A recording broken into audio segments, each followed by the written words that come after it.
all anyone wants to say about Iowa State is how they have no money. Ames is not a destination location for players, how the future is looking very, very grim. But Otzelberger? Otzelberger has other plans.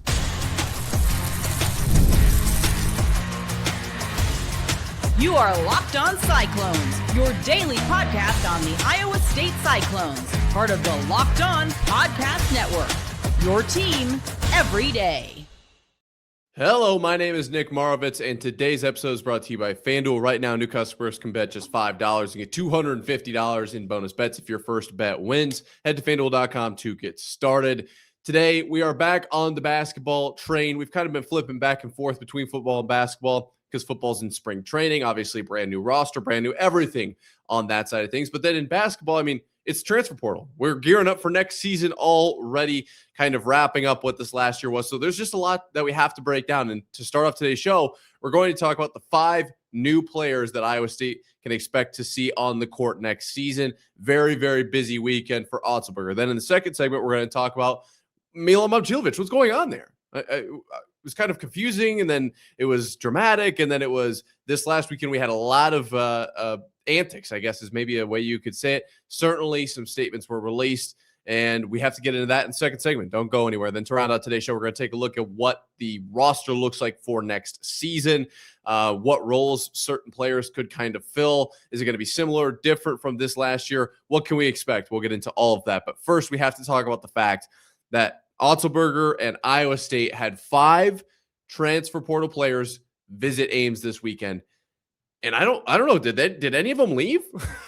Like, I don't know if they went home or not, because they started this weekend calling Ames home. 5 players committed to Iowa State over the weekend. And we talked about it a little bit on Friday, I believe, was the day I broke it down. Could have been Thursday, I don't remember for sure. But I remember saying, I don't really want to get too far into all of these players because you never know.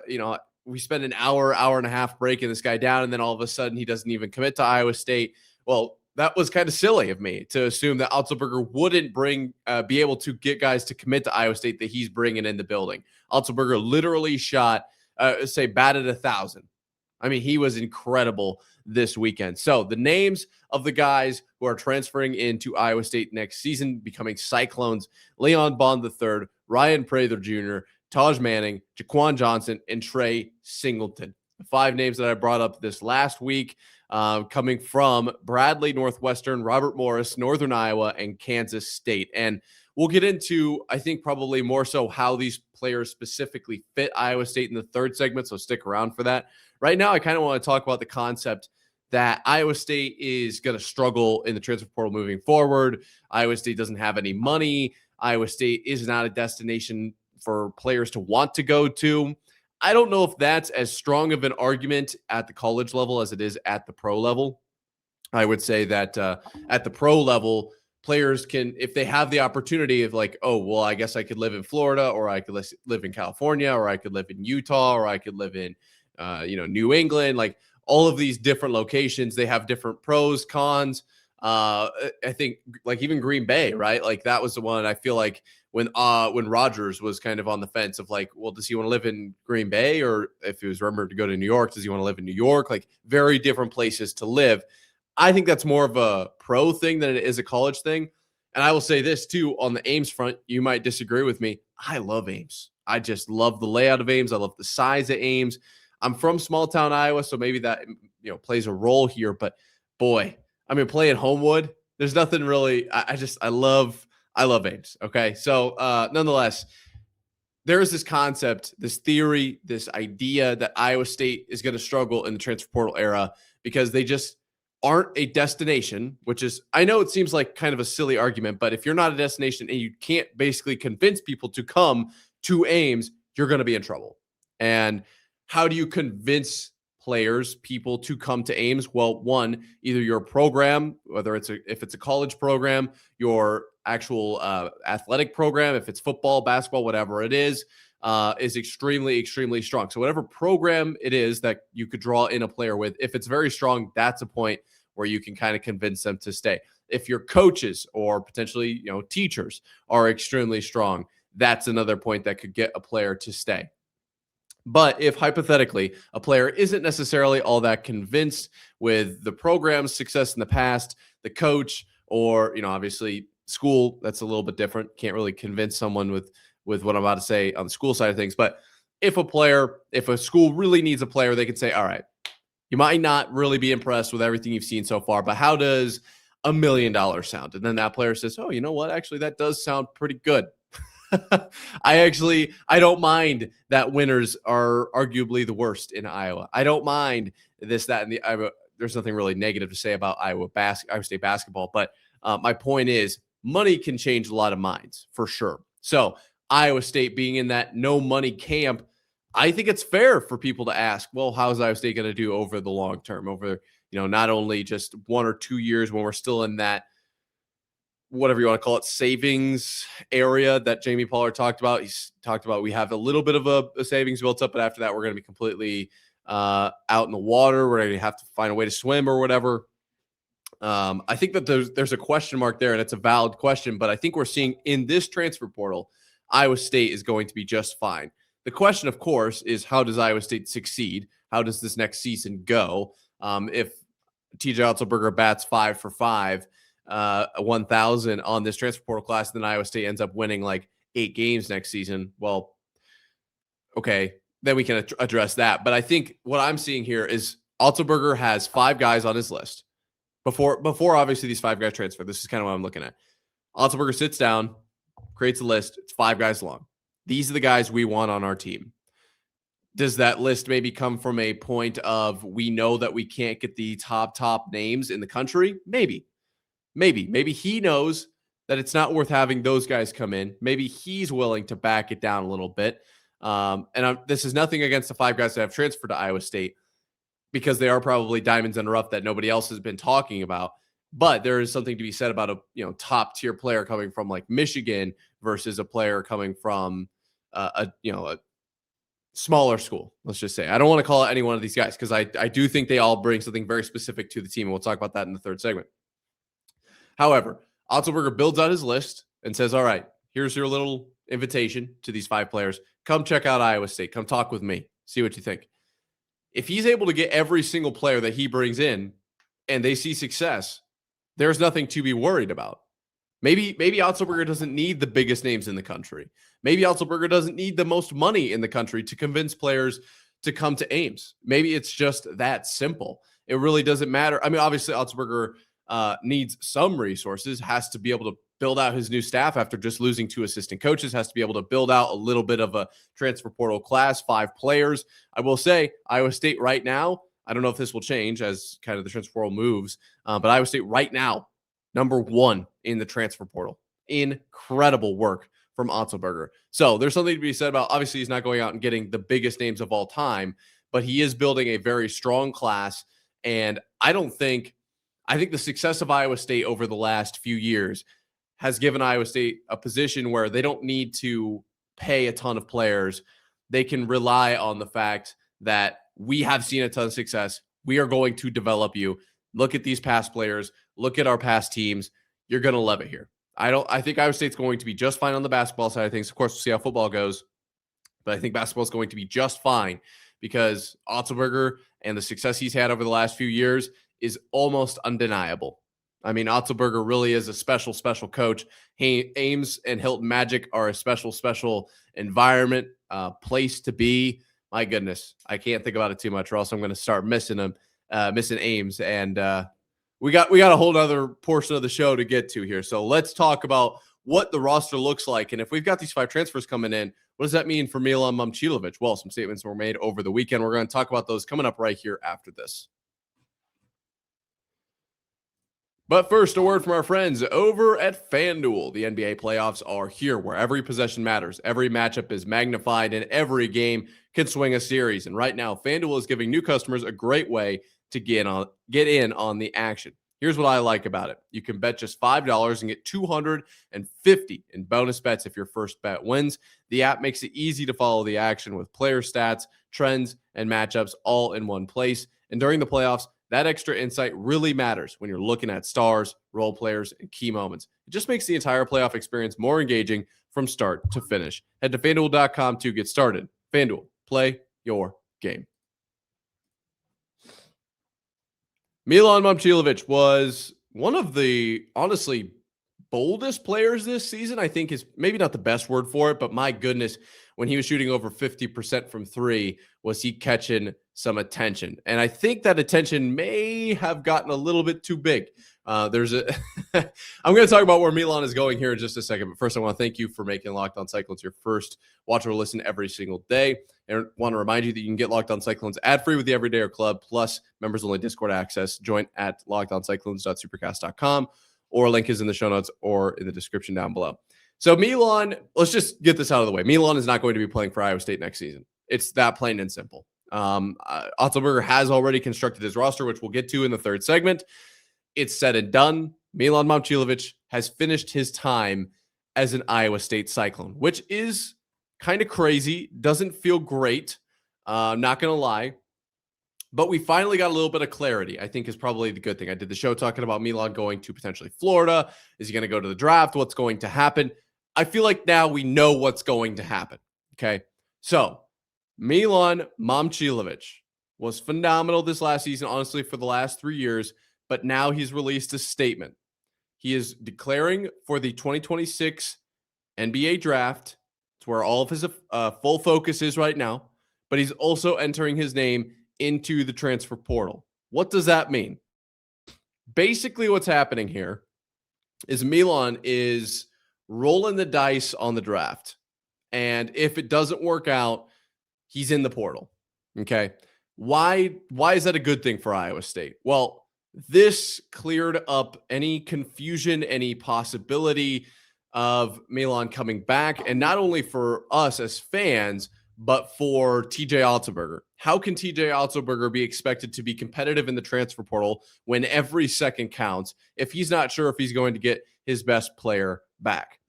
So Milan released his statement, basically just a long-winded, and I will say, I don't think this was AI generated in the age of AI generated transfer portal, this, that, and the others.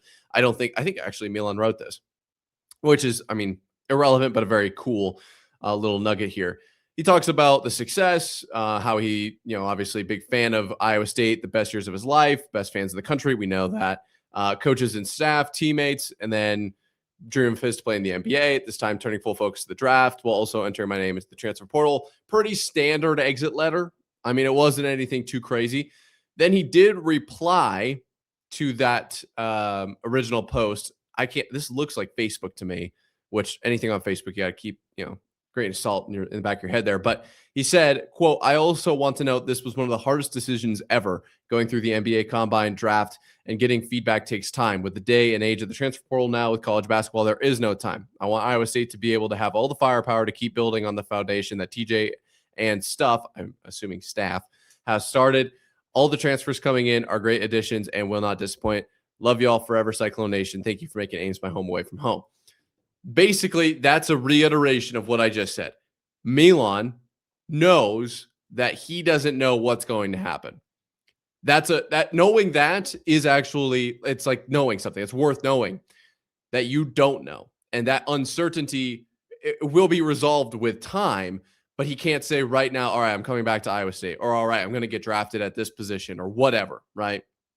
And with that uncertainty, knowing that he's uncertain, he can act on that and say, all right, Otz, I appreciate everything you did for me. It's just not really going to make sense for you to wait and find out if what's going to happen with me. Then your team could be weaker as a result of it. And it's probably unlikely that you're going to be able to pay me what other schools in the transfer portal are going to be able to pay. If I don't get drafted, if I choose to transfer, they're probably going to have more leverage there. So it's better for me and it's better for you. It's a win-win all around. Let's just move on.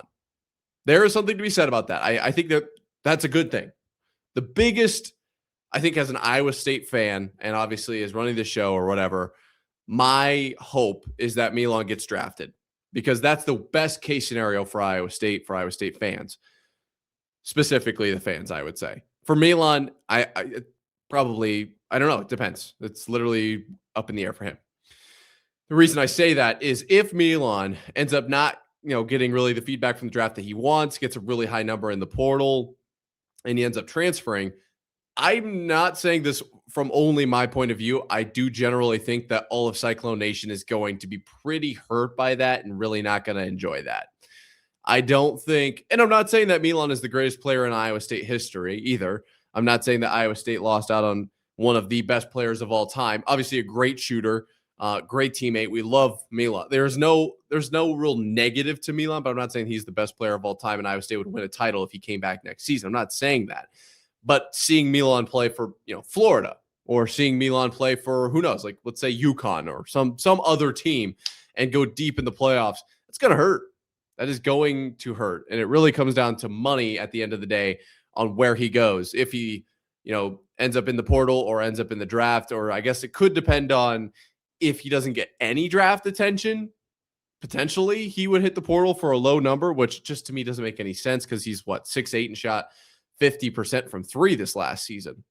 Like to say that he's not going to make the NBA at all just feels like probably unlikely just to me. But at the end of the day, it doesn't really matter. For Iowa State, as far as Iowa State is concerned, the ultimate takeaway is that Milan Momcilovich will not be on the team next season. His time as a Cyclone has wrapped up. Records, moments, all of that is absolutely, it stays set in stone. They still are a piece of Iowa State, of Cyclone history, of Milan Momcilovich history. What the future looks like, we don't know. Could be, Milan could be playing for the Timberwolves, could be playing for, I doubt it would be a G League team, but it could be a G League team. Could be playing, for Florida.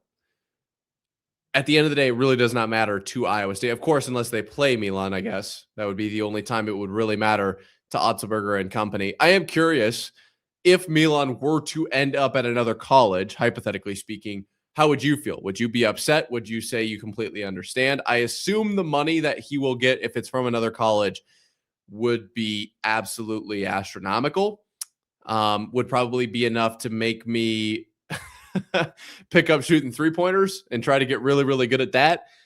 Because my goodness, the way the transfer portal is obviously paying players, and the amount of success he had last season, specifically for Iowa State, and on a team that, without Joshua Jefferson still made the Sweet 16, probably could have gone a lot further with Joshua Jefferson. And Milan, obviously, he talked about didn't love his stinkers in the last 3 games of his tournaments. But still, besides that, played really well. Could have played even better if Jefferson was on the floor. A little bit of a question mark around his performance. Can boost that payday a little bit. I'm just curious how Iowa State fans are going to respond to that. I think I would be hurt. I wouldn't be upset. It would stink. I don't think I'd want to watch Milan play in another jersey next season. It's kind of the same thing with football. I don't think I want to watch Penn State play next season just to watch Rocco. That's not really what I'm looking forward to doing. I'm sure I'll see some highlights and it's gonna sting a little bit. Same thing with Milan. He's wherever he goes, whether it's the NBA or a college, is going to create highlights and it's going to come across my feed and I'm going to be like, man, remember when he was the Cyclone? I'm just curious how you guys will feel because it is clear his time as a Cyclone is officially up. That's it. What does that mean for the roster for next season? Well, we know potentially, at least as of right now, what Iowa State's roster is going to look like next season. What kind of roles are we looking at? Who's doing what? We'll talk about that coming up right here after this. But first, a word from our friends over at TurboTax. It's tax time, but for a lot of us, the old way of doing taxes is a lot. Trying to book an appointment that's not the most convenient, sitting in a waiting room with a stack of papers, emailing back and forth, and wondering if they really get your situation. But this year, you're getting a major upgrade. Intuit TurboTax now has in-person locations nationwide. You can meet face-to-face with a real tax expert, and your documents get uploaded straight to your TurboTax app on the spot. And just like that, you are done. Your TurboTax expert works to get you every dollar you deserve while you get real-time notifications as you go about your day. It's the relief of walking in and meeting a real person and walking out knowing your taxes are being handled right. Head to turbotax.com/local to find a store near you and book your appointment. Iowa State's roster has been set. There's no Milan Momcilovich on it. We have 5 new transfers. Quick recap of everything I've talked about today. Thank you so much for making it to this point in the episode. If you haven't already, hit subscribe down below. Let's talk about what the roster looks like.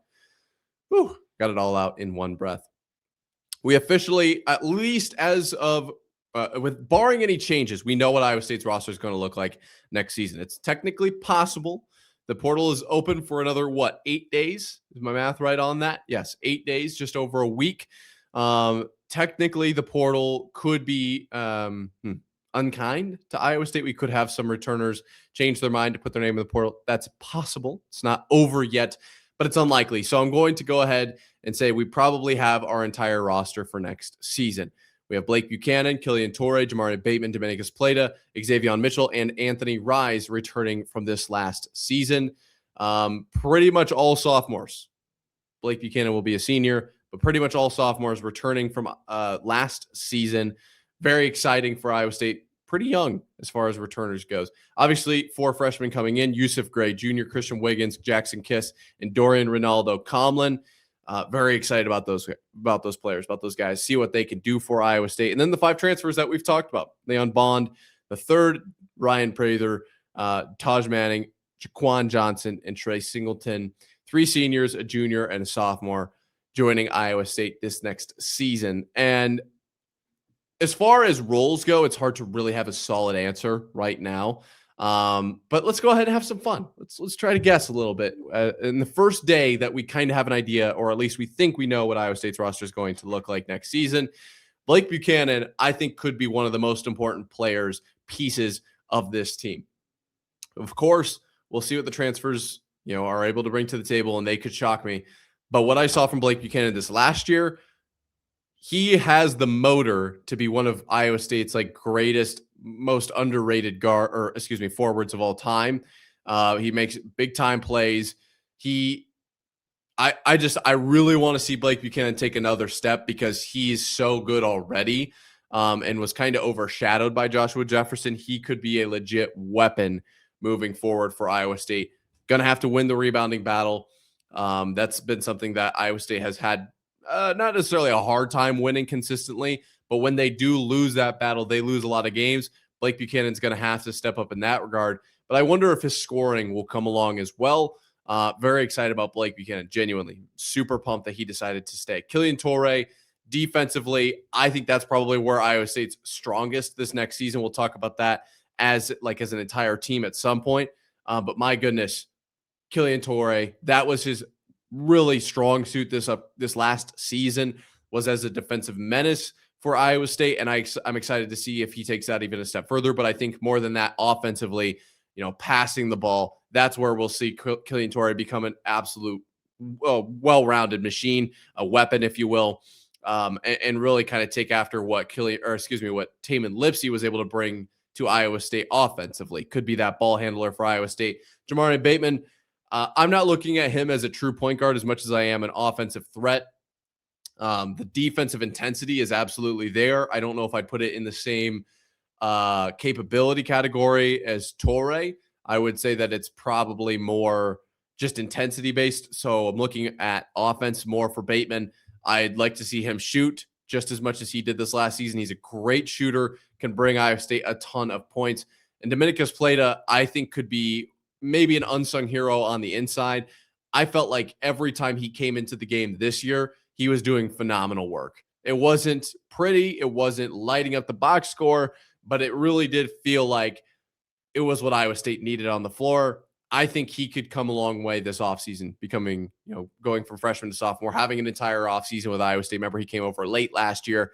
I think Plata could be a dark horse for a major contributor next season. Maybe it won't be scoring wise. We just haven't really seen that. I think putbacks obviously are on the table, and that's a great segue. I think it'll be more rebounding, to be completely honest, from Plata. Xavier Mitchell, I don't know if he's going to fit exactly on as far as a specific role for this team, or if he's going to be a guy that just comes in and does what he has to do game by game.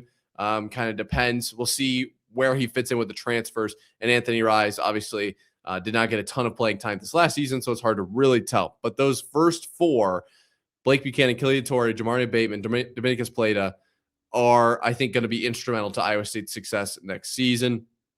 As far as the freshmen, Yusuf Gray, Christian Wiggins, Jackson Kiss, Dorian Ronaldo Comlin, I'm personally looking more towards Christian Wiggins. I think Yusuf Gray could be a weapon as well. We'll see. it's impossible to tell. I'm not going to say like, oh, I'm going to get back to you on this. I have no idea what's going to happen. You can have freshmen that have the best tape of all time, and as soon as they get to Iowa State, it just doesn't really work out for one reason or another.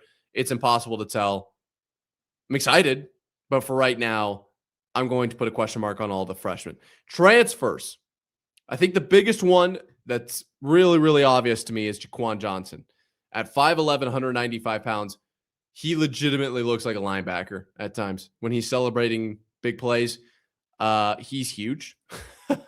He could be a problem for defenses out there as far as offensively what he can do. But I think more what we're looking at here is a weapon defensively. It just seems like he's a guy that can really cause chaos in a way that Lipsy did. It's not the exact same, but I think he plays very aggressively. He's got 2.5 steals per game, which is obviously a really solid number. I like the way he plays. I like the defensive intensity he could bring. He brings some really solid size. At 5'11", not height-wise, but my goodness, it's going to be tough to push him around is what I mean, at 195 to at 5'11". Very low center of gravity there.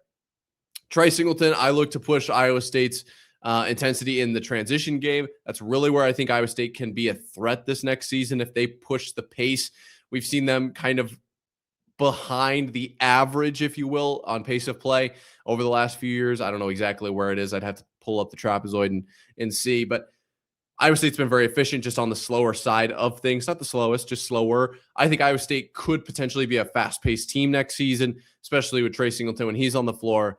Feels like he could be really, really solid in transition. Ryan Prather, I am probably most excited about his three-point percentage. I feel like he could shoot pretty close to 40% this next year. Did shoot 39.7% in 24-25. Shot 136 times that year. This last year, shot an extra 90 times, almost 100 shots, and his percentage only went down about 2%, roughly. Probably close. I guess that's technically 3%. 39.7 to 36.8. Still shooting nearly 40% on 228 attempts. That's high volume. That's high percentage. I like the idea of Ryan Prather being a scoring option for Iowa State. Now, I'm not going to sit here and tell you that's exactly what he's going to do. That's the only thing he's going to be. But if he's a guy that we can get the ball in his hands and he can create a shot and he can create points down the stretch anytime Iowa State needs a bucket, get it to Prather, I like that idea. Iowa State didn't feel like they had any one of those this season, and I felt like that was an area where Iowa State was missing. Need a bucket, whether it's at the end of a game, need a momentum shift, middle of the game, stop a run, get it to your guy, get some points, quiet the crowd, whatever the case is. Didn't really feel like Iowa State had one of those. They were waiting for shots to fall. Everybody could do it, but if everyone was off, which has happened before, you just don't turn the momentum around. You don't make a shot at the end of the game, and you just aren't able to win. Now, does that mean that Ryan Prather in those big moments is never going to miss? No, of course not. I'm not saying that, but it would be great to have a guy who is kind of the scorer for Iowa State. Leon Bond III, I kind of look at him a little bit the way I'm looking at Dominic Nelson. It's not the exact same.